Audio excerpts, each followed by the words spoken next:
సంవత్సరాల తరబడి ఎన్ని మందులు వాడినా మీ మోకాల నొప్పులు తగ్గట్లేదా? ప్రాణ పెయిన్ క్లినిక్ లో అత్యాధునిక చికిత్స. ప్రస్తుతం మనతో పాటు ఉన్నారు లైవ్ కాల్లో అందుబాటులో మాజీ జేడీ లక్ష్మీనారాయణ గారు.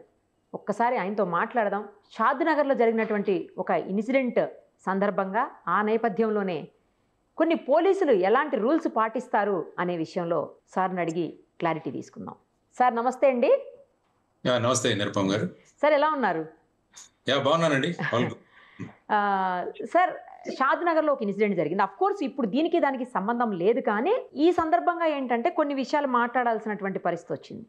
షాద్నగర్లో ఒక మహిళను పోలీస్ స్టేషన్కి తీసుకుని వెళ్ళి అర్ధరాత్రి 9 గంటల నుంచి మిడ్ నైట్ 2 o'clock వరకు ఉంచి ఆమె మీద 3rd డిగ్రీని రకరకాలుగా ప్రయోగించారు. ఆమె ఒక్కదాని మీదే కాదు, ఆమె హస్బెండ్ మీద, సేమ్ టైం 14 ఏళ్ల ఆమె కొడుకు మీద. సార్ అసలు రూల్స్ ప్రకారం 3rd డిగ్రీ అనేది ఎప్పుడు ప్రయోగిస్తారు? ఏ సందర్భంలో దాని అవసరం ఉంటుంది అసలు పోలీసులకు? అసలు 3rd డిగ్రీ అన్నది టోటల్ గా ఇల్లీగల్. అది ఏ సందర్భాల్లో కూడా ప్రయోగించకూడదు. ఎందుకంటే ఎవరి దగ్గర నుంచి అయినా సమాచారం రాబట్టడానికి మీరు ఇంట్రాగేట్ చేయాలి. సంబంధించిన అనేక ప్రశ్నలు అడగండి, మీ దగ్గర ఉన్న ఆధారాలు వాళ్ళకి చూపించండి. అదే స్కిల్ అంటారు. స్కిల్డ్ ఇన్వెస్టిగేషన్ అంటే అంతే కదా. మరి పోలీసులకి సాధారణ వ్యక్తులకి తేడా ఏంటంటే వీళ్ళకి ఇన్వెస్టిగేషన్ స్కిల్స్ నేర్పించడం జరుగుతుంది. ఒక వ్యక్తి నుంచి సమాచారం ఎలా రాబట్టాలో నేర్పించడం జరుగుతుంది. దానికోసం షార్ట్ కట్ అని చాలా మంది ఈ విధంగా వచ్చిన వారిని వారి మీద బల ప్రయోగం చేయడం, నిర్దాక్షిణ్యంగా వాళ్ళని కొట్టడం, ఇలాంటి అనేక సందర్భాల్లో లాకప్ డెత్లు జరిగిన కేసులు కూడా చాలా ఉన్నాయి. ఆ సందర్భాలుగా అనేక మంది మీద కేసులు కూడా బుక్ అయ్యాయి, అనేక మంది ఉద్యోగాలు కూడా పోగొట్టుకున్నారు. సో ఈ విధమైన పరిస్థితులలో మనం ఈ 3rd డిగ్రీ అని మీరు ఏదైతే అంటున్నారో దాన్ని ప్రయోగించడం అన్నది చట్టబద్ధం కాదు. దానివల్ల అటువంటిది ఎవరైనా చేస్తే వాళ్ళ మీద న్యాయపరంగా చర్యలు కూడా జరుగుతాయి. అందుకనే ఎవరైనా ఒక అక్యూజ్ ని అరెస్ట్ చేసిన తర్వాత 24 గంటల లోపల మెజిస్ట్రేట్ ముందు ప్రొడ్యూస్ చేసినప్పుడు పోలీసుల గురించి మీకు ఏమైనా ఫిర్యాదు ఉందా అని కూడా అడుగుతారు. మెజిస్ట్రేట్ అడగాలి, అడిగి రిమాండ్ పేపర్ లో రాయాలి. కేసు ఎవరైనా మమ్మల్ని ఈ విధంగా బలప్రయోగం చేశారంటే ఆ సంబంధిత వ్యక్తుల్ని వెంటనే డాక్టర్ దగ్గరికి రెఫర్ చేస్తారు, గవర్నమెంట్ హాస్పిటల్. చేసి ఆ వ్యక్తి మీద, శరీరం మీద ఏదైనా గాయాలు కానీ ఇలాంటివి ఉన్నప్పుడు వాటన్నిటి మీద చర్యలు తీసుకునే అధికారం మెజిస్ట్రేట్ ఉంటుంది. కాబట్టి చట్టం ఎప్పుడు కూడా చాలా స్ట్రిక్ట్ గా ఉంది దీని మీద. కానీ కొంతమంది అతి ఉత్సాహంతో ఆ కేసులు డిటెక్ట్ చేయాలన్న దీంట్లో కేసులు డిటెక్ట్ చేయాలి, దెర్ ఈస్ నో డౌట్. ఎందుకంటే పోలీసుల యొక్క ముఖ్య ఉద్దేశం ఏంటంటే నేరాలు జరగకుండా ఆపడం, జరిగిన నేరాలలో సరి అయిన ఇన్వెస్టిగేషన్ చేసి వాటిని శోధించడం, ఈ విధంగా చేసిన వాళ్ళని అరెస్ట్ చేసి వాళ్ళ మీద కోర్టుల ద్వారా వాళ్ళకు శిక్షలు పడేటట్టుగా చేయడం, ఇది పోలీసుల యొక్క ముఖ్యమైన కర్తవ్యం. సో ఇన్వెస్టిగేషన్ లో ఈ విధంగా మీరు నిన్న చదివాను నేను, షాద్నగర్ లో ఒక మహిళలు ఈ విధంగా హింసించడం అన్నది చాలా అది నిందనీయం. అటువంటివి జరగడం చాలా దురదృష్టకరం. అటువంటివి చేసిన వారి మీద కఠినమైన చర్యలు తీసుకోవాల్సిన అవసరం ఉంది. ఐ థింక్ ఆల్రెడీ సంబంధిత వ్యక్తులని వాళ్ళను పోలీస్ హెడ్ క్వార్టర్స్ కి అటాచ్ చేసినట్టుగా కమిషనర్ అవినాష్ మోహంతి గారు నేను చదివాను పేపర్లో. తర్వాత ఏసీపీని ఎంక్వైరీ చేయమని కూడా చెప్పినట్టుగా కూడా చదివాను. సో ఇవన్నీ అయిన తర్వాత సంబంధితుల మీద యాక్షన్ ఖచ్చితంగా తీసుకోవాలి. ఎందుకంటే it should go as a message to all other people. కాబట్టి ఇటువంటివి ఏవైనా చట్టాన్ని రక్షించాల్సిన మనమే చట్ట వ్యతిరేకంగా వెళితే దానికి చర్యలు ఇంకా కఠినంగా ఉంటాయన్నది పోలీసులు కూడా నేర్చుకోవాల్సిన అవసరం ఉంది. చట్టం అంటే వాళ్ళ చేతుల్లో చాలా, అంటే వాళ్ళు మాత్రమే చట్టానికి ప్రతినిధులని, వాళ్లే చట్టాన్ని కాపాడగలుగుతారని ఇమీడియట్ గా ఇలాంటి కార్యక్రమాలు చేయటం అనేది, ముఖ్యంగా ఆమె చెప్తుంది సార్, లాఠీ పెట్టేసి ఆమె మీద అటు ఇటు నిలబడ్డారని. పిల్లోడి మీద కూడా సార్, చిన్న పిల్లోడి మీద అసలు లాఠీయే ఎత్తకూడదు, అలాంటి పిల్లోడి మీద కూడా అరికాళ్ళ మీద కొట్టారని ఆ అబ్బాయి చెప్తున్నాడు సార్. అసలు చెప్తుంటే చాలా బాధ అనిపించింది. అసలు చిన్న పిల్లోడిని ఎట్లా కొడతారు సార్? కొట్టొద్దు కదా. అసలు పోలీస్ స్టేషన్ లో 15 సంవత్సరాల కన్నా తక్కువ ఉన్న పిల్లవాళ్ళని, మహిళలను, తర్వాత 60 సంవత్సరాల పైబడిన వాళ్ళని పోలీస్ స్టేషన్ లోకి పిలవకూడదు. చట్ట ప్రకారంగా మీరు చూసుకుంటే ఇంతకు ముందు 161 సెక్షన్ ఉండేది, ఇప్పుడు దాన్ని 179వ సెక్షన్ అయింది. కొత్తగా వచ్చిన బిఎన్ఎస్, భారతీయ నాగరిక సురక్ష సంరక్ష బిఎన్ఎస్ఎస్ లో 179లో స్పష్టంగా రాయడం జరిగింది. కాబట్టి ఎవరైనా ఇటువంటి వాళ్లను వారు ఏ ప్రదేశాల్లో అయితే ఉంటున్నారో అక్కడికే వెళ్ళి మీరు వాళ్ళ దగ్గర ఉన్న విషయాలను రాకోవాలి. సపోజ్ ఒక వ్యక్తి, ఒక మహిళ ఈ విధంగా నేరం చేసింది అనుకుందాం, ఈ కేసు కాదు ఏదైనా కేసు, వారిని అరెస్ట్ చేయాలంటే కేవలం పగటిపూట మాత్రమే వాళ్ళని అరెస్ట్ చేయగలరు. తర్వాత ఎప్పుడైనా రాత్రిపూట మీరు అరెస్ట్ చేయాలంటే సంబంధిత మెజిస్ట్రేట్ దగ్గరికి మన దగ్గర ఉన్న ఆధారాలు, ఆ వ్యక్తి మీద ఉన్న అభియోగాలు మనం రైటింగ్ లో ఉంచి మెజిస్ట్రేట్ యొక్క పర్మిషన్ తీసుకున్న తర్వాతనే వాళ్ళని అరెస్ట్ చేసేదానికి పోలీసులకు అధికారం ఉంది. ఇది సెక్షన్ 43 కొత్తగా వచ్చిన సిఆర్పిసిలో వచ్చిన అమెండ్మెంట్ లో ఏదైతే ఉందో బిఎన్ఎస్ఎస్ లో ఇది 43లో ఉందండి. సో ఈ విధంగా మహిళలకు ఈ విధమైన ప్రాధాన్యత కల్పించబడింది. ఎందుకంటే భారతదేశంలో మహిళలను చాలా గౌరవంగా చూసే దేశం మనం. అంటే ఎక్కడైతే మహిళలు పూజించబడతారో అక్కడ దేవతలు సంచరిస్తారన్నది నమ్ముతున్నది భారతదేశం. కాబట్టి అటువంటి భారతదేశంలో ఒక మహిళ విషయంలో ఈ విధంగా జరగడం, అది కాకుండా వాళ్ళ పిల్లల ముందు ఈ విధంగా చేయడం, ఇదంతా కూడా చాలా నేను చదివిన దగ్గర నుంచి టోటల్ గా డిస్టర్బ్ అయి ఉన్నారు అందరూ కూడా చాలా మంది. మనం ఒక సమయంలో మహిళల గురించి మాట్లాడుతూ తర్వాత కొత్తగా వచ్చిన చట్టాల్లో మహిళలకు కావాలంటే ఎఫ్ఐఆర్ ఏ పోలీస్ స్టేషన్ లో అయినా రిజిస్టర్ చేయవచ్చు ఎవరైనా. పోలీస్ స్టేషన్ 0 ఎఫ్ఐఆర్ అన్న కాన్సెప్ట్ తీసుకొచ్చి తర్వాత ఈఎఫ్ఐఆర్ అన్న కాన్సెప్ట్, అంతే మనం పోలీస్ స్టేషన్ కు వెళ్లకుండా డైరెక్ట్ గా మన మెయిల్ లో కూడా పంపించి అది 3 రోజుల లోపల దాంట్లో సంతకం తీసుకోవాలని కూడా కొత్త చట్టంలో మార్పులు వచ్చాయి. కాబట్టి ఈ విధమైన మార్పులు తెచ్చిన ఈ సందర్భంలో ఈ విధంగా జరగడం అన్నది ఇట్స్ వెరీ అన్ఫార్చునేట్. అటువంటి సంఘటనలు జరగకూడదు అన్నది అందరూ కూడా గమనించాలి. ముఖ్యంగా సీనియర్ ఆఫీసర్లు ఎవరైతే ఉంటారో వారందరూ కూడా స్ట్రిక్ట్ గా యాక్షన్లు తీసుకొని దీనికోసమే ఏం చేశారంటే సుప్రీంకోర్టు పోలీస్ స్టేషన్ లో సీసీటీవీ కెమెరాలు పెట్టాలని పెట్టింది దీని గురించి. ఎందుకంటే ప్రతి పోలీస్ స్టేషన్ లో కూడా సీసీటీవీ కెమెరాలు ఉంచాలి అన్నది సుప్రీంకోర్టు ఆదేశం. కానీ ఎన్ని పోలీస్ స్టేషన్ లో ఈ సీసీటీవీలు పనిచేస్తున్నాయి అన్నది కూడా ఇప్పుడు ఒక ప్రశ్నార్థకమే మన దగ్గర. అంటే ఇటువంటి చర్యలు జరగకుండా ఎవరిని సంబంధించిన వ్యక్తులను పోలీస్ స్టేషన్లకు తీసుకురావడం, వాళ్ళ మీద బలప్రయోగం చేయడం, లేకుంటే వాళ్లను ప్రెషరైజ్ చేసి ఏదైనా వాళ్ళ దగ్గర నుంచి ముఖ్యంగా సివిల్ కేసుల్లో కూడా అనేక మందిని పోలీస్ స్టేషన్ లో తీసుకురావడం జరుగుతుంది. అందుకనే హైకోర్టు స్పష్టంగా చెప్పింది సివిల్ కేసుల్లో ఎప్పుడు కూడా పోలీసులు జోక్యం కల్పించుకోవద్దు. కానీ ఇప్పుడు ఏమైందంటే ముఖ్యంగా హైదరాబాదు పరిసర ప్రాంతాల్లో భూమి విలువ చాలా పెరిగిపోయింది. దానివల్ల ఈ భూమికి సంబంధించిన కేసులు కూడా చాలా మంది పోలీసుల మాట వింటారని చాలా మంది పోలీసులను ఉపయోగిస్తూ ఆ విధంగా ఎవరైనా చేసిన వాళ్ళకి ఆ వచ్చిన డబ్బుల్లో కొంత ముట్ట చెబుతా అని కూడా చెప్పడం, ఇవన్నీ జరగడం వల్ల ఏమవుతుందంటే ఈ విధమైన కేసులు జరగడం జరుగుతుంది. కాబట్టి వీటిని ఆపాల్సిన బాధ్యత సీనియర్ ఆఫీసర్స్ కు ఉంది. తర్వాత వచ్చేసి సిటిజన్స్ కూడా మేము ఎప్పుడు అదే చెప్తూ ఉంటాం. ప్రతి పోలీస్ స్టేషన్ లోనూ ఒక సిటిజన్ కమిటీ నుంచి ఒక 2 సభ్యుల్ని 24 hours ఉంచాల్సిన అవసరం ఉంది. కరెక్ట్ చెప్పారు. అంటే ఎవరిని ఎందుకు తీసుకొచ్చారు, ఎవరు ఎందుకు వచ్చారు పోలీస్ స్టేషన్ కి, వారు వచ్చిన కంప్లైంట్ రిజిస్టర్ చేయబడిందా, వారు వచ్చిన పర్పస్ సర్వ్ అయిందా, ఫీడ్బ్యాక్ ఏంటి అన్నది తీసుకునడం మొదలు పెడితే ఏమవుతుందంటే ఒక థర్డ్ పార్టీ ఆడిట్ అన్నది ఎప్పుడూ ఉండాలి. థర్డ్ పార్టీ ఆడిట్ జరిగితే ఇటువంటి విషయాలు జరగవు. కాబట్టి ఎక్కడైనా ఎవరినైనా అరెస్ట్ చేసినా, ఎవరినైనా పోలీస్ స్టేషన్ తీసుకొచ్చినా వెంటనే ఆ విషయం అన్నది సంబంధిత సీనియర్ ఆఫీసర్లు కూడా అందజేసే మెకానిజం కూడా ఉండాలి. సో ఈ విధంగా ఉంటే తప్ప, ఎందుకంటే ఇప్పుడు కొత్తగా వచ్చిన న్యాయ సంహితలో ఏమన్నారంటే 3 సంవత్సరాల కన్నా తక్కువ శిక్ష ఉన్న దాంట్లో అరెస్ట్ చేయాలంటే మీరు డిఎస్పీ లెవెల్ నుంచి పర్మిషన్ తీసుకోవాలి. ఆ 41A నోటీసులు కానీ ఇవన్నీ ఉన్నాయి. అవైనా కూడా వాటిలో మళ్ళా అరెస్ట్ చేయాలంటే మీరు సీనియర్ ఆఫీసర్ నుంచి పర్మిషన్ తీసుకురావాలి. ఇలా అనేకమైన మార్పులు ఈ చట్టాల్లో తీసుకురావడం జరిగింది. కాబట్టి ఆ విధంగా చట్టాలు చేసుకున్నా కానీ దాన్ని పాలించాల్సిన అవసరం కూడా చాలా అవసరం అన్నది మనం అందరం గమనించాల్సిన అంశం. ఇంకొక విషయం కూడా సార్, 6 తర్వాత ఆమెను తీసుకొచ్చేటప్పుడు ఒకవేళ పోలీస్ స్టేషన్ తీసుకురావాల్సినటువంటి పరిస్థితులే వస్తే లేడీ కానిస్టేబుల్స్ ఉండాలి. అక్కడ అసలు లేడీ కానిస్టేబుల్స్ కానీ మహిళల ఉద్యోగులు కానీ ఎవరూ లేరంట ఆ సమయంలో.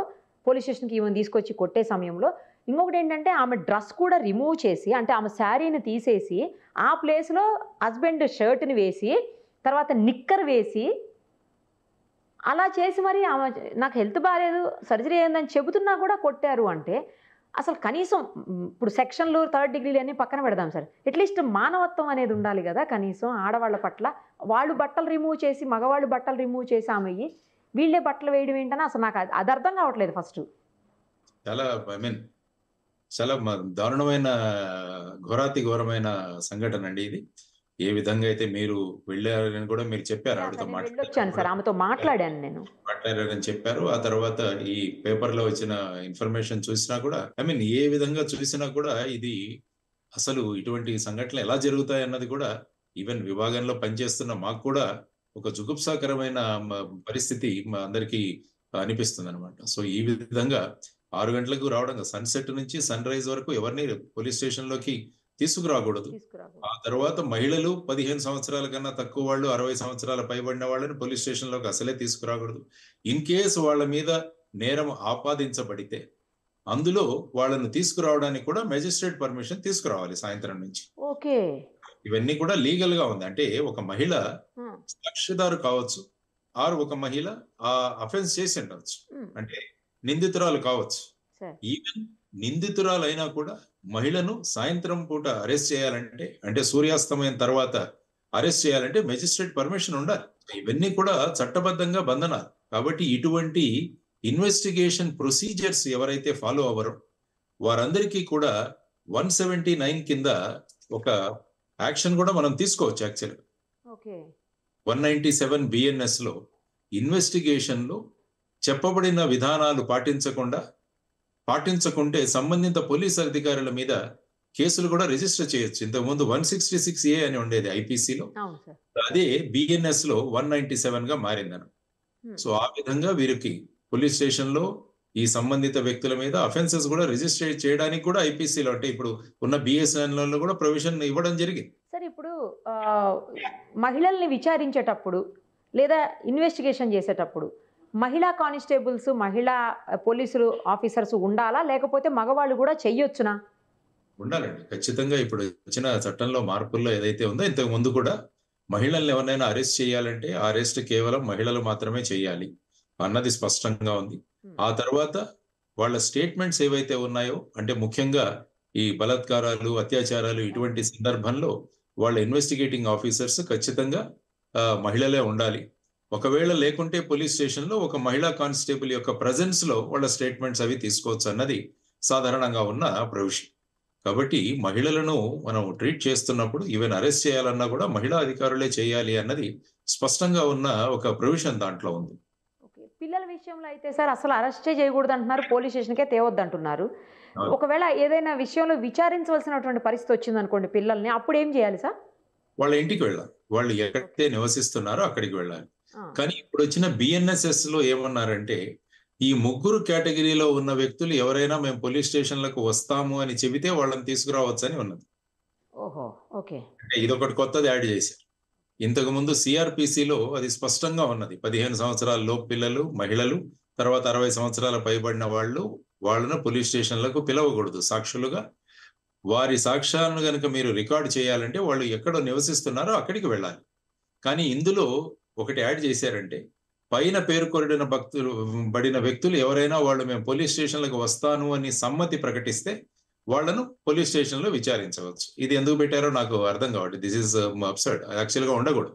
అందుకనే ఈ మధ్య ఈ చట్టాల పట్ల కూడా మళ్ళా ఒక రివిజన్ అవ్వాలి. ఈ చట్టాల పట్ల అవి పార్లమెంట్ లోను కానీ ఎక్కడా కూలంకషంగా డిస్కషన్ చేయకుండా వీటిని ఈ చట్టాలను తీసుకురావడం జరిగింది. కాబట్టి ఈ చట్టాల్లో ఉన్న కొన్ని మార్పులు కూడా తీసుకురావాలని ఇప్పటికే రాజకీయ పార్టీలు కూడా మాట్లాడుతున్నాయి. సో ఇందులో నేను ఇప్పుడు ఉదాహరించిన విషయం ఇది. ఇంతకుముందు లేని దాంట్లో ఇప్పుడు ఇది పెట్టడం. ఇప్పుడు ఏమంటారంటే వాళ్ళు వస్తామన్నారు అందుకనే తీసుకొచ్చామని చెప్తారు. వీళ్ళు బలవంతంగా తెచ్చినా కూడా అదే చెప్తారు. సో దానికి మళ్ళీ ఏదైనా సమన్స్ ఇష్యూ చేయడమో, ఏదైనా ఇన్ రైటింగ్ ఇవ్వడమో, ఏముంది దీని మీద సంతకం పెట్టండి అంటే పెడతారు.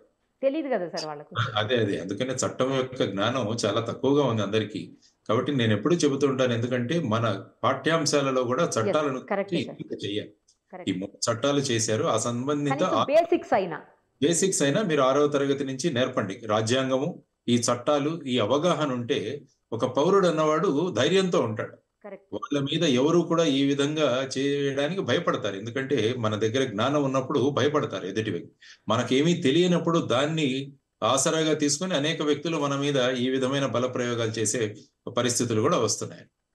సార్, అసలు ఇప్పుడు పిల్లల్ని విచారించాలంటే ఏ వయసు లోపు పిల్లల్ని అసలు విచారించకూడదు, ఏ వయసు పైన పిల్లల్ని విచారించవచ్చు సార్? లేకపోతే ఎవరినైనా విచారించవచ్చా పోలీసులు అనుకుంటే?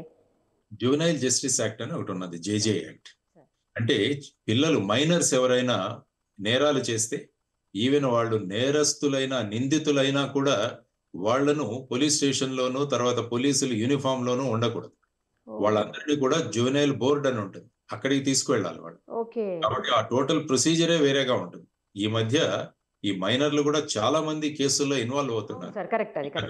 నిర్భయ కేసు తీసుకోండి, లేకుంటే ఇక్కడ ఉన్న మన ఇక్కడ సైబరాబాద్ లో జరిగిన దిశ కేసు తీసుకోండి, లేకుంటే మొన్నటికి మొన్న జరిగిన నంద్యాలలో ముచ్చుమర్రిలో జరిగిన కేసులో కూడా వీళ్ళందరూ కూడా ఈ మధ్య యూట్యూబ్లు ఇవన్నీ చూసేసి ఈ మైనర్లు అన్న వాళ్ళు కూడా ఈ విధంగా నేరాలు చేయడం అన్నది మనం చూస్తాం. డ్రగ్స్ లో దొరుకుతున్నారు, డ్రైవింగ్. నిన్న రాత్రి కూడా ఒక యాక్సిడెంట్ అయింది సార్ మనకి హైదరాబాద్ లోనే, 5 మైనర్లే ఉన్నారు కారులో. ఉత్తరప్రదేశ్ లో కూడా ఒక అబ్బాయి కాలేజీ మానేసి కారు తీసుకుని వెళ్లి దాన్ని ఏదో స్టంట్ చేస్తూ ఒక మహిళ మృతికి కారణం అయ్యాడు. అవును సార్, ఇవన్నీ కూడా జరుగుతున్న అంశాలు. కాబట్టి వీటన్నిటినీ పరిశీలించి ఈ 16 సంవత్సరాల లోపల పిల్లలు ఎవరైతే ఉన్నారో వాళ్ళందరినీ మైనర్స్ గా పరిగణించడం జరుగుతుంది. ఆ వయసుని ఏజ్ను కూడా మార్చాలన్న ధోరణి కూడా జరుగుతుంది. కాబట్టి పిల్లలు ఎవరైనా వాళ్ళను ప్రశ్నించాలంటే వాళ్ళ ఇంటి దగ్గరికి వెళ్ళి ప్రశ్నించాలన్నది మన చట్టాల్లో ఉన్న అంశాలు. వాళ్ళని అరెస్ట్ చేయాల్సిన పరిస్థితి వస్తే వాళ్ళ వయసును బట్టి వాళ్ళని జువెనైల్స్ గా పరిగణించడం జరుగుతుంది. వాళ్ళను పోలీసు, జైలు వీటిలలో ఉంచకుండా వాళ్లకు చిల్డ్రన్ హోమ్స్ ఉంటాయి, ఆ హోమ్స్ లో వాళ్ళని పెడతారు. తర్వాత అక్కడ ఒక వేరే కమిటీ కూడా ఉంటుంది అనమాట. సో ఆ విధంగా చేసే అవకాశాలు కూడా ఉన్నాయి మన చట్టాల్లో ఉన్నాయి. Right sir. ఇంకొకటి ఏంటంటే అసలు పోలీసులను చూడగానే ఆ యూనిఫామ్ చూస్తేనే భయపడిపోయేటువంటి పరిస్థితులు చాలా మందిలో ఉంటున్నాయి సార్. ఎందుకంటే వాళ్ళు రుబాబుగా కొంచెం దురుసుగా మాట్లాడటము, దురుసుగా ప్రవర్తించటము నార్మల్ పబ్లిక్ పట్ల. ఓ పక్క ఫ్రెండ్లీ పోలీసింగ్ అంటారు, మరోవైపు ఏమో ఇలాంటివి జరుగుతూ ఉంటే జనాలు కూడా భయపడిపోయేటువంటి పరిస్థితి సార్. వాళ్ళు ఏమన్నా గట్టిగా రా పిఎస్ కనగానే అసలు తప్పో ఒప్పో రైటో ఏదో తర్వాత సంగతి, ముందు పిఎస్కి వెళ్ళిపోవాలి, లేకపోతే ఊరుకోరు. ఇలాంటి పరిస్థితి ఎందుకు సార్? ఆఫీసర్స్ అంటే యూనిఫామ్ చూడగానే అట్లా అనిపిస్తుందా ఏంటి? నాకు అర్థం కావట్లేదు. ఎందుకంటే ఇప్పుడు ప్రస్తుతం చూసుకుంటే పోలీస్ స్టేషన్ లో సంఖ్యాబలం చూసుకున్నా కూడా చాలా తక్కువగా ఉంటుంది. అంటే మన దేశంలో ఉన్న పరిస్థితి ఏంటంటే చాలా తక్కువ సంఖ్యలో పోలీసు ఉంటారు. ఆ తర్వాత ముఖ్యంగా ఏంటంటే రెండవది పోలీసులు అన్న వాళ్ళ మీద లోడ్ పెరిగిపోతాడు, కేసుల యొక్క సంఖ్య కానీ. ఎందుకంటే ఇంతకుముందు చట్టాన్ని అనుసరించే వాళ్ళు చాలా మంది ఉండేవాడు, కానీ ఇప్పుడు చట్టాన్ని ఏమవుతుందో చూద్దాం అన్న దాంట్లో కూడా చాలా మంది ఈ విధమైన కేసులు, ప్రతి సంవత్సరం కేసుల సంఖ్య పెరుగుతోంది. ఆ తర్వాత ఇన్వెస్టిగేషన్ చేయాల్సిన ప్రొసీజర్స్ కూడా చాలా ఉంటాయి. తర్వాత ఏంటంటే ఈ విఐపి విజిట్స్, ఈ లా అండ్ ఆర్డర్ వీటిలో ఏమవుతుందంటే చాలా సమయం పోలీసులది వాటిలోనే వెళ్ళిపోతుంది. ఫర్ ఎగ్జాంపుల్ ఒక ప్రాంతానికి ఒక ముఖ్యమంత్రి వస్తారు, అప్పుడేంటి ఇన్వెస్టిగేషన్లు ఇవన్నీ పక్కన పెట్టేసి పోలీసులందరూ కూడా వారి బందోబస్తు వాళ్ళ దీంట్లో ఉంటారు. ఆ తర్వాత ఈ విధంగా జరిగిపోవడం, తర్వాత ప్రోటోకాల్ డ్యూటీస్, తర్వాత వచ్చేసి పెద్ద పెద్ద ప్రోగ్రామ్స్ జరగడం, వీటన్నిటి దగ్గర బందోబస్తు, లేకుంటే గుళ్లలో కార్యక్రమాలు, ఇవన్నీ కూడా యాక్చువల్గా పోలీసుల అవసరం ఉండదు. కానీ ఇప్పుడు ఏంటంటే ప్రతి చోట ప్రజలు గుమ్మిగూడిన చోట పోలీసులు కావాల్సి వస్తారు. సో దానివల్ల ఏమవుతుందంటే పోలీసుల బేసిక్ డ్యూటీ ఏదైతే ఉందో ఇన్వెస్టిగేషన్ అన్నది పక్కన పడుతుంది. కాబట్టి ఇన్వెస్టిగేషన్ లో త్వరగా చేయడానికి ఇటువంటి మార్గాలు ఏవైతే ఉన్నాయో అవి కూడా అనుసరించాల్సిన పద్ధతి వస్తుంది. ఒక 2 తగిలించడం, ఆ తర్వాత వాళ్ళ దగ్గర నుంచి సమాచారం లాబోతడం, అది శృతి మించి ఈ విధంగా నిన్న జరిగిన కేసులాగా అవడం, ఇవన్నీ కూడా సందర్భాలు జరుగుతున్నాయి. కాబట్టి ఎప్పుడూ కూడా రాష్ట్ర ప్రభుత్వాలు పోలీస్ అన్నది రెవెన్యూ అర్నింగ్ డిపార్ట్మెంట్ కాదు అని ఎప్పుడూ అనుకోకూడదు. వాళ్ళు ఏమంటారంటే ఎక్సైజ్ డిపార్ట్మెంట్ నుంచి రెవెన్యూ వస్తుంది, తర్వాత వచ్చేసి మైనింగ్ డిపార్ట్మెంట్ నుంచి డబ్బు వస్తుంది, మిగతా వాటి నుంచి స్టేట్ ఎక్స్చెక్కర్ కి డబ్బు వస్తుంది. కానీ పోలీసులు అంటే మనం ఖర్చే పెట్టాలి, కాబట్టి దీని మీద ఎక్కువగా మనం నిధులు కూడా శాంక్షన్ చేయట్లేదు. పోలీస్ స్టేషన్ బిల్డింగ్స్ కానీ, వాళ్ళ టైమింగ్స్ కానీ, మ్యాన్ పవర్ కానీ, ఒక వ్యక్తి 8 గంటలు పని చేయగలడు, 8 గంటల నుంచి 10 గంటల వరకు పని చేయగలడు. కానీ రోజులు అసలు ఎక్కడా గ్యాప్ లేకుండా పని చేయాలంటే వాళ్ళ మీద కూడా ఏంటంటే మెంటల్ స్ట్రెస్ కూడా చాలా ఎక్కువగా ఉంటుంది. ఆ మెంటల్ స్ట్రెస్ ఎప్పుడైతే ఎక్కువగా ఉంటుంది ఏంటంటే ఇటువంటి పనులకు వాళ్ళు పూనుకుంటారు. అందువల్ల పోలీస్ స్టేషన్ లో మ్యాన్ పవర్ పెంచడం, తర్వాత ఇప్పుడు కొత్తగా వచ్చిన ఈ లేటెస్ట్ సైంటిఫిక్ ఇన్వెస్టిగేషన్ మెథడ్స్ చేయడం, ఆ తర్వాత అఫెన్సెస్ జరగకుండా చూడడం అన్నది చాలా ముఖ్యమైన విషయం. అంటే ఇటువంటి దొంగతనాలు కానీ, ఇప్పుడు జరిగింది బేసిక్ గా ఒక దొంగతనం కేసులో జరిగింది అనుకుంటాను. ఇది ఏదో బంగారము తర్వాత క్యాష్ దొంగతనం అన్నది వాళ్ళ మీద నేరం అని చదివాను నేను. అట్లా 25 తులాలో ఎంతో పోయింది, దాని నుంచి ఒక తులం రికవరీ చేశారు అని చెప్పి చేయడం జరిగిందని విన్నాను. సో ఆ విధంగా నేరాలు జరగకుండా, తర్వాత వచ్చేసి జరిగిన నేరాలను వెంటనే పరిశోధించడం, ఇవన్నీ కూడా ముఖ్యం. కాబట్టి పోలీస్ స్టేషన్ యొక్క సంఖ్య, ఆ తర్వాత ఇన్వెస్టిగేషన్ పోలీసులు, లా అండ్ ఆర్డర్ పోలీసులు సపరేట్ చేయడం, ఇది సుప్రీంకోర్టే చెప్పింది. Investigation, law and order separate గా పెట్టండి. దానివల్ల ఏంటంటే ఇన్వెస్టిగేషన్ పోలీసులు కేవలం ఇన్వెస్టిగేషన్ చేస్తూ ఉంటారు, లా అండ్ ఆర్డర్ వాళ్ళు అటెండ్ అవుతుంటారు లా అండ్ ఆర్డర్. దానివల్ల ఏంటంటే ఇన్వెస్టిగేషన్ అన్నది చేయడానికి వీళ్ళ దగ్గర తగిన సమయం దొరుకుతుంది. తగిన సమయం దొరికినప్పుడు సైంటిఫిక్ గా ఇన్వెస్టిగేట్ చేయడం జరుగుతుంది. దానివల్ల ఈ షార్ట్ కట్స్ మెథడ్స్ అవి అవలంబించాల్సిన అవసరం ఉండదు. సో ఆ విధంగా సుప్రీంకోర్టు చెప్పింది. కాబట్టి అవి చేస్తున్నామా లేదా అన్నది కూడా హోమ్ డిపార్ట్మెంట్ తర్వాత డీజీపీ గారు వీరు చూడాల్సిన అవసరం చాలా ఉంది. నార్మల్ గా చాలా మందిని చూస్తుంటాం సార్, సీనియర్ ఆఫీసర్స్ అంటే ఒక డీసీపీ లేదా డిఎస్పీ స్థాయి పైన వ్యక్తులంతా కూడా చాలా పొలైట్ గా ఉంటారు, మంచిగా రిసీవ్ చేసుకుంటారు, చాలా బాగుంటారు పబ్లిక్ తోటి, అంటే ఫ్రెండ్లీ పోలీసింగ్ అంటే అక్కడి నుంచి చూస్తాం. కానీ కింది స్థాయి వ్యక్తులు ఎవరైతే ఈ హోమ్ గార్డులు లేకపోతే కానిస్టేబుల్స్, ఎస్ఐలు, సిఐలు, ఇన్స్పెక్టర్స్ ఈ స్థాయి వరకు మాత్రం చాలా వల్గర్ లాంగ్వేజ్ యూజ్ చేయటం, అసలు మీరు ఏమండి అని పిలవడం అనేది పోలీస్ స్టేషన్లో చూడం సార్. ఏంట్రా నువ్వు ఇటు రారా, అరే ఒరే, ఇవే తప్ప అసలు గౌరవం అనేది ఎక్కడ కూడా కనిపించదు సార్. అంత అగౌరవంగా మాట్లాడాల్సిన ప్రతివాడు క్రిమినల్ కాదు కదా. అక్కడికి వెళ్ళిన ప్రతివాడు పోలీస్ స్టేషన్కి వెళ్ళినంత మాత్రాన క్రిమినల్ అవడు, లేదా పోలీస్ స్టేషన్కి వెళ్ళినంత మాత్రాన వీళ్ళ సాయమే కోరుతున్నట్లు కాదు, వాళ్ళ డ్యూటీ కదా అక్కడ చేయాల్సింది. బట్ అలా ఎందుకు బిహేవ్ చేయరు పోలీసులు? ఈ ట్రైనింగ్ లో ఉన్న ప్రధానమైన అంశం, ఈ ట్రైనింగ్ అన్నది రెగ్యులర్ గా జరగాలి. సీనియర్ ఆఫీసర్లు కూడా ఇలాంటిది ఎక్కడైనా జరిగితే వెంటనే వాటి మీద చర్యలు తీసుకుంటే ఆ చర్యల వల్ల మిగతా వాళ్ళ మీద ఎఫెక్ట్ పనిచేస్తుంది. తర్వాత ఏంటంటే ముఖ్యంగా పైన ఆఫీసర్లు కూడా ఫైనల్ గా పోలీస్ విభాగం మీరు మొత్తం చూసుకుంటే పోలీస్ స్టేషన్ మీదే వర్క్ అవుతుంది. సపోజ్ ఇప్పుడు తెలంగాణ డీజీపీ గారు తీసుకుంటే ఆయన తెలంగాణ రాష్ట్రంలో ఉన్న అన్ని పోలీస్ స్టేషన్లకు ఆయన మెయిన్ ఎస్హెచ్ఓ అనుకోవచ్చు. ఐజీ వాళ్ళ పరిధిలో, డిఐజీ వాళ్ళ పరిధిలో, ఎస్పీ వాళ్ళ జిల్లాలో, తర్వాత డిఎస్పీ వాళ్ళ పరిధిలో, పోలీస్ స్టేషన్ ఇన్ఛార్జ్ సిఐ ఆ పోలీస్ స్టేషన్ ఇన్ఛార్జ్. కాబట్టి ఏది జరిగినా కూడా ఫైనల్ గా డెలివర్ చేయాల్సింది పోలీస్ స్టేషన్. సపోజ్ ఎవరు రేపు వచ్చి పెద్ద ఆస్తిపరుడు ఎవరైనా వచ్చి యాక్సిడెంట్ చేస్తే అది ఫైనల్ గా పోలీస్ స్టేషన్ ఇన్వెస్టిగేట్ చేస్తుంది, డీజీ వచ్చి ఇన్వెస్టిగేట్ చేయదు. ఎఫ్ఐఆర్ పోలీస్ స్టేషన్ లోనే రిజిస్టర్ అవుతుంది, అక్కడ ఉన్న అధికారి ఇన్వెస్టిగేటింగ్ ఆఫీసర్ గా ఉంటారు. ఏమవుతుందంటే పోలీస్ స్టేషన్ వర్కింగ్ అన్నది చాలా ఇంప్రూవ్ చేయాలి. తర్వాత పోలీసుల సమయం వృధాగా ఎక్కడ పోతుంది అన్నది కూడా మనం చూడాలి. ఇప్పుడు ఇంతకుముందు చెప్పినట్టు నేను లా అండ్ ఆర్డర్ డ్యూటీస్ గురించి చెప్పాను. సమన్స్ ఎవరైనా కోర్టు కేసుల్లో వాళ్ళు కోర్టులో అటెండ్ అవ్వాలంటే ఆ సమన్స్ పోలీస్ స్టేషన్లకే వస్తాయి. యాక్చువల్ గా దాన్ని ఒక కొరియర్ రూపంలో డైరెక్ట్ గా వాళ్లకు సర్వ్ చేయొచ్చు కదా. లేకుంటే ఏంటి, ఇక్కడ పోలీస్ స్టేషన్ ఆ సమన్స్ తీసుకొని ఆ వ్యక్తిని ఎక్కడ ఉన్నారో తెలుసుకొని వాళ్ళ దగ్గరికి వెళ్ళి సర్వ్ చేయాలి. దీనిలో మనం అవుట్ సోర్సింగ్ చేయవచ్చు కదా అన్నది ఒక కాన్సెప్ట్. వెళ్ళి ఇవ్వచ్చు, లేకుంటే ఎలక్ట్రానిక్ మాధ్యమాల ద్వారా ఇప్పుడు కొత్త చట్టంలో మనం డైరెక్ట్ గా ఎలక్ట్రానికల్ గా కూడా వాళ్ళకి వాట్సాప్ లో వీటిలో కూడా మార్పు వచ్చి. సో ఇవి మనకు సపోజ్ పోలీస్ స్టేషన్ లో ఉన్న ఈ వస్తువులు ఏవైతే సీజ్ చేసిన వస్తువులన్నీ కూడా ప్రతిరోజు మనం చూసి అవి ఉన్నాయా లేవా అని చూసుకోవాలి. దానికోసం విడిగా ఒక అవుట్ సోర్సింగ్ కూడా పెట్టుకోవచ్చు, ఒక స్టోర్ లాగా పెట్టి దాంట్లో మనం చేయవచ్చు. ఇలా పోలీస్ స్టేషన్ లో ఉన్న డ్యూటీస్ అన్ని అనలైజ్ చేసి వాటిలలో ఏ విషయాలు మనం అవుట్ సోర్స్ చేయొచ్చు అని చేయగలిగితే పోలీసు బలం అన్నది మెయిన్ గా ఇన్వెస్టిగేషన్ కోసం, తర్వాత వచ్చేసి ఈ అఫెన్సెస్ జరగకుండా కాపాడడం కోసం. ఫర్ ఎగ్జాంపుల్ మొన్న చూశాను పోలీసులందరూ కూడా సైకిల్స్ లో ఇప్పుడు పెట్రోలింగ్ చేస్తున్నారని కూడా నేను చదివాను. ఫుట్ పెట్రోలింగ్ కన్నా సైకిల్ పెట్రోలింగ్ లో పెడితే ఎక్కువ భాగాన్ని కవర్ చేయొచ్చు అన్నది. కాబట్టి ఏంటంటే పోలీసులు కనపడాలి. ఆ తర్వాత నేను ఎప్పుడు ఏం చెప్తున్నాం అంటే, మేము మహారాష్ట్రలో ఉన్నప్పుడు ఇది కూడా ఇంప్లిమెంట్ చేసాం. మొత్తం మన పోలీస్ స్టేషన్ 24 గంటల్లో ఏ విధంగా యాక్టివేట్ అవుతుంది పోలీస్ స్టేషన్ ఏరియా అన్నది చూసుకోవాలి. ఉదయాన్నే కొన్ని చోట్ల మార్నింగ్ వాక్ స్పాట్స్ ఉంటాయి, ఆ సమయంలో 2 పోలీసులను అక్కడికి పోస్ట్ చేయాలి. చైన్ స్నాచింగ్లు ఇట్లాంటివన్నీ ఆగిపోతాయి. ఆ తర్వాత కొన్ని మార్కెట్లు ఉంటాయి, కాబట్టి అక్కడ కూరగాయలు కొనుక్కోవడానికి, మిల్క్ తీసుకురావడానికి వస్తారు. అక్కడ మళ్ళా గుంపు ఉంటుంది, కాబట్టి పోస్ట్ చేయవచ్చు. తర్వాత స్కూల్స్ స్టార్ట్ అవుతాయి 8 గంటలు 9 గంటలకి. ఆ సమయంలో చాలా మంది ఆకతాయిలు వీళ్ళొచ్చి ఆ స్కూళ్ల ముందు నిలబడి అమ్మాయిలను ఏడిపించడం ఇలాంటివి చేస్తుంటారు. ఆ సమయంలో వారిని ఆ విధంగా అక్కడ పోస్ట్ చేయవచ్చు.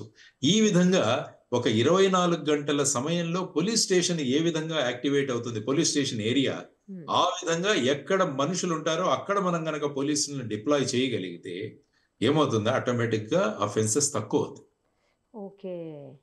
ఇక్కడ పోలీసులు ఉన్నారు అని చెప్పేసి ఆటోమేటిక్ గా ఎవరైనా ఏమైనా చేయాలని వచ్చిన వాళ్ళు, సపోజ్ మధ్యాహ్నం పూట్ల చాలా మంది ఇళ్లలో వాళ్ళు ఉంటారు, చాలా మంది దొంగతనాలు మీరు చూసుకుంటే మధ్యాహ్నం సమయంలో లేకుంటే రాత్రి సమయంలో జరుగుతాయి. అవును సార్. బట్ ఆ సమయంలో గనక మనం పెట్రోలింగ్ ఆ ప్రాంతాల్లో పెట్టి ఆ ఏరియాల్లో మా కమిటీ వాళ్ళ దగ్గర ఒక నోట్బుక్ పెట్టి మన పోలీసులు వెళ్ళి ఆ నోట్బుక్ లో సైన్ చేసి వాళ్ళని అడిగి ఆ విధంగా ఏమవుతుందంటే పోలీస్ కనపడుతుంది ప్రతి చోట. దీన్ని ఏమంటారంటే మల్టిప్లయర్ ఎఫెక్ట్ అంటాం. అంటే 10 మంది పోలీసులతో 300 మంది పోలీసులు ఉన్నారన్న ఎఫెక్ట్ క్రియేట్ చేయవచ్చు. ఆ విధంగా మన డిప్లాయ్మెంట్ వాళ్ళు. కాబట్టి ఇటువంటి కొత్త ప్రయోగాలు మనం చేసుకుంటూ వెళ్ళగలిగితే ఏమవుతుందంటే మనకున్న తక్కువ మ్యాన్ పవర్ తో మనం ఎక్కువ ఇంపాక్ట్ క్రియేట్ చేయవచ్చు. ఇవన్నీ కూడా సీనియర్ లెవెల్లో ఆలోచించి తీసుకోవాల్సిన అంశాలు అన్నమాట. ఇవన్నీ దానివల్ల ఏమవుతుందంటే నేరాలు తగ్గుతాయి. తగ్గడం వల్ల ఏమవుతుందంటే ఆటోమేటిక్ గా మీకు సమయం దొరుకుతుంది. సమయం దొరకడం వల్ల మీరు జరిగే కొన్ని కేసుల్లో మీరు ఇన్వెస్టిగేషన్ పక్కాగా చేయవచ్చు. మీకు కూడా సమయం దొరుకుతుంది, రిలాక్సేషన్ దొరుకుతుంది, మ్యాన్ పవర్ కూడా పెంచాల్సిన బాధ్యత ఉంది. కాబట్టి వీరు కూడా కుటుంబాలు ఉంటాయి, పోలీసులకు కూడా వెళ్ళి వాళ్ళ కుటుంబాలతో వాళ్ళు చెయ్యాలి. ప్రతిసారి ఒక చోట చెబుతుంటారు పోలీస్ జీవితాలు ఎలాగుంటాయంటే ఒక పిల్లవాడు వాళ్ళ నాన్నను చూసి ఒక వారం రోజులు అవుతుంది. అంటే వచ్చేసరికి వాళ్ళ నాన్న వెళ్ళిపోతున్నాడు, నిద్రపోయి తర్వాత వస్తాడు. కాబట్టి ఆ పిల్లవాడు వాళ్ళ అమ్మని అడుగుతాడంట, అమ్మ నాన్నకు జీతం ఎంత అంటే 30,000 రూపాయలు రా అంటే వాడు ఆలోచించుకొని అంటే రోజుకు 1,000 రూపాయలు అనమాట అని చెప్పి ఆ పిల్లవాడు వాడు బ్యాంకులో స్టోర్ చేసుకొని ఉంటాడు. వాళ్ళ అమ్మ ఇచ్చిన డబ్బులు పాకెట్ మనీ ఒక 750 రూపాయలు ఉంటుంది. ఆ రోజు నాన్న కోసం ఎదురు చూసుకుంటూ మెట్ల మీద కూర్చుంటాడు. వాళ్ళ నాన్న రాగానే నాన్న నాకు 250 రూపాయలు ఇవ్వు అంటాడు. పోయి ఎందుకు అడుగుతున్నాడు సరే అని తీసిస్తాడు. అప్పుడు తన దగ్గర ఉన్న 750 ఈ 250 1,000 రూపాయలు అయింది ఇచ్చి వాళ్ళ నాన్న చేతిలో పెట్టి నాన్న నీకు ఒక రోజు జీతం నేను ఇచ్చాను, నాతో ఒక రోజు గడుపుతావా అంటాడు. కాబట్టి అటువంటి సందర్భాలు కూడా జరుగుతుంటాయి. కాబట్టి ఇది కూడా అర్థం చేసుకోవాలి. అందువల్ల పోలీస్ మ్యాన్ పవర్ పెంచి వారికి కూడా వాళ్ళ కుటుంబ జీవితాలు కూడా, ఎందుకంటే ఎప్పుడైతే కుటుంబానికి తగిన సమయం ఇవ్వలేదు అన్నామో అది మనిషిలో విపరీతమైన స్ట్రెస్ ని క్రియేట్ చేస్తుంది. ఆ స్ట్రెస్ వల్ల ఏంటంటే ఆ ఒత్తిడి వల్ల మన ప్రవర్తన మారిపోతుంది. ఆ ప్రవర్తనలో అటువంటి అనరాని మాటలు, చేయరాని చేష్టలు ఇవన్నీ కూడా చేయడం మొదలు పెడతారు అనమాట. దానివల్ల ఇటువంటి అనర్థాలు జరుగుతుంటాయి. సో ఇవన్నీ కూడా మనం ఒక క్రైమ్ లాగా కాకుండా ఒక సైకలాజికల్ అనాలిసిస్ కూడా అది చాలా ముఖ్యమైన విషయం. ఆ విధమైన అనాలిసిస్ కూడా జరగాలని నేను కోరుకుంటాను. పర్ఫెక్ట్ గా చెప్పారు సార్. అసలు మీరు ఇచ్చిన సజెషన్స్ కావచ్చు, అంటే పోలీసులు ఎలా డిప్లాయ్ చేస్తే ఈ నేరాలు తగ్గుతాయి అనే విషయం కావచ్చు, లేకపోతే పోలీసులు పబ్లిక్ తోటి మంచిగా బిహేవ్ చేయాలంటే ఎలా చేస్తే బాగుంటుందని కావచ్చు. ఎందుకంటే మీరు చెప్పినవన్నీ కనుక ఫాలో అవుతే సార్ ప్రతి పోలీసు మంచి పోలీస్ ఆఫీసర్ అవుతారు. ఇప్పుడు వరకు మనం కొంతమందిని చూస్తున్నాం మంచిగా, కొంతమందిని పబ్లిక్ని ఇబ్బంది పెట్టేవాళ్ళైతే పబ్లిక్ తోటి మిస్బిహేవ్ చేసే వాళ్ళలాగా చూస్తున్నాం. కాబట్టి వాళ్ళందరూ కూడా మంచి వాళ్ళలాగా అయిపోయి మీరు చెప్పినవన్నీ ఫాలో అయితే 100% ఫ్రెండ్లీ పోలీసింగ్ అవుతారు సార్. చెప్పండి. మార్గులు పోలీసులు అంటే భయపడాలి, పోలీసులు మెచ్చుకోవాలి. ఈ విధంగా అది మన ప్రవర్తన మీద ఆధారపడి. Exactly sir. మంచి వాళ్ళతో బాగా ఉండడం, దుర్మార్గులతో మనం కఠినంగా ప్రవర్తించడం. కరెక్ట్. రాష్ట్ర పోలీసులు మేము ఏమంటామంటే సదరక్షణాయ ఖల నిగ్రహణ, అంటే మంచి వాళ్ళతో బాగుండడం, దుర్మార్గులతో కఠినంగా ఉండడం. ఇది పోలీస్ నేను ఎందుకంటే అక్కడ పనిచేశాను కాబట్టి మోటో. సో ఆ ఉంటుంది. ఇక్కడ ఫ్రెండ్లీ పోలీస్ అంటాం. ఇక్కడ ఫ్రెండ్లీ పోలీసింగ్. పోలీస్ ఎవరితో అంటే ఎవరైతే చట్టాన్ని పాటిస్తున్నారో వాళ్ళతో ఫ్రెండ్లీ, లా ఒబీడింగ్ ఎవరైతే ఉంటారో వాళ్ళందరూ కూడా ఫ్రెండ్లీ. కాబట్టి దుర్మార్గులతో ఫ్రెండ్లీగా ఉండకూడదు. ఐ థింక్ వి హనుమంతరావు గారు కూడా ఒక చోట మాట్లాడారు. అది చాలా పెద్ద ఫేమస్ వీడియో. ఫ్రెండ్లీ పోలీస్ పేరుతో అందరితో ఫ్రెండ్లీ ఉండకూడదు. పోలీసు చట్టాన్ని పాటిస్తారో వాళ్ళతో ఫ్రెండ్లీగా ఉండాలి, ఎవరైతే చట్టాన్ని పరిపాలించో వాళ్ళతో కఠినంగా ఉండాలి. అప్పుడు సమాజం ఒక స్ట్రీమ్ లైన్ అవుతుంది అన్నది వారు చెప్పిన ప్రధానమైన అంశం. అది మనం కూడా గమనించాల్సిన విషయం. చాలా బాగా చెప్పారు sir. Thank you sir. Thank you so much. Suman టీవీలో మీ పర్సనల్ అండ్ బిజినెస్ ప్రమోషన్స్ కోసం కింది నెంబర్కి కాంటాక్ట్ చేయండి.